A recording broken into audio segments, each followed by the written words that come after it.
തൃശൂർ ആസ്ഥാനമായി പ്രവർത്തിക്കുന്ന പ്രമുഖ ബാങ്കിംഗ് ഇതര ധനകാര്യ സ്ഥാപനമായ ധനലക്ഷ്മി ഗ്രൂപ്പ് ഓഫ് കമ്പനീസ് അതിൻ്റെ 5ാം വാർഷിക നിറവിൽ ശരണാലയത്തിനോടൊപ്പം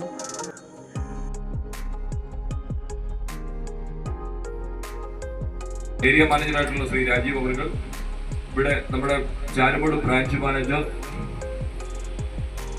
പിന്നെ ഇതിന്റെ മറ്റൊരു ടീമായിട്ടുള്ള ശ്രീമാൻ പ്രവീൺ അവർ, വിഷ്ണു, മിസ്റ്റർ കരൺ, നിരവധി എല്ലാ സ്റ്റാഫുകളും വന്നിട്ടുണ്ട്. എല്ലാവരെയും സ്വാഗതം ചെയ്തുകൊണ്ട് ഇന്നത്തെ ചടങ്ങ് നമ്മൾ വളരെ അഭിമാനപൂർവ്വം നന്ദിപൂർവ്വം അവർക്ക് വേണ്ടി സമർപ്പിക്കുകയാണ്.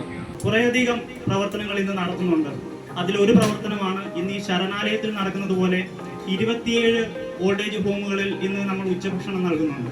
അതുപോലെ തന്നെ അംഗപരിമിതരായിട്ടുള്ളവർക്ക് 100 പേർക്ക് കൃത്രിമ കാലുകൾ ഇന്ന് ധനലക്ഷ്മിയുടെ ഹെഡ് ഓഫീസിൽ വെച്ച് സൗജന്യമായി നൽകുകയാണ്.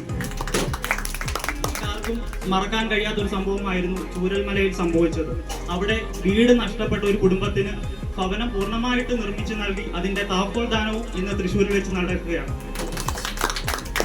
ഈ ധനലക്ഷ്മിയുടെ ഈ 5ാമത് വാർഷിക വേളയിൽ മിസ്റ്റർ രാജീവ് പറഞ്ഞതുപോലെ തന്നെ കേരളത്തിലെ ഒട്ടേറെ സ്ഥാപനങ്ങൾ ഒത്തിരി ക്ഷേമോദയങ്ങൾ അവർ തുടക്കം കുറിക്കുന്നുണ്ട്. അതിന്റെ ഭാഗമായിട്ടാണ് നമുക്ക് ഒരു 20ഓളം സ്റ്റെയിൻലെസ് സ്റ്റീലിന്റെ പാത്രങ്ങൾ നമുക്ക് നൽകിയത്. ഏറ്റവും എല്ലാ ദിവസവും നമുക്ക് പ്രയോജനപ്പെടും. അദ്ദേഹം പറഞ്ഞ അന്ന നൽകുന്ന പ്രോജക്റ്റ് പോലെ തന്നെ നമുക്ക് അന്നം സെർവ് ചെയ്യാനുള്ളത് വളരെ ഏറ്റവും പ്രധാനമാണ്. ലൈഫ് ലോങ് നിലനിൽക്കത്തക്ക മാതിരിയുള്ള ഏറ്റവും ഹൈ ക്വാളിറ്റി ആയിട്ടുള്ള സാധനമാണ് അവർ എത്തിച്ചു തന്നിട്ടുള്ളത്. അതിന്റെ വിതരണ ഉദ്ഘാടനം നിർവഹിക്കാനായിട്ട് ശ്രീ രാജീവിനെയും കൂട്ടി ക്ഷണിച്ചു.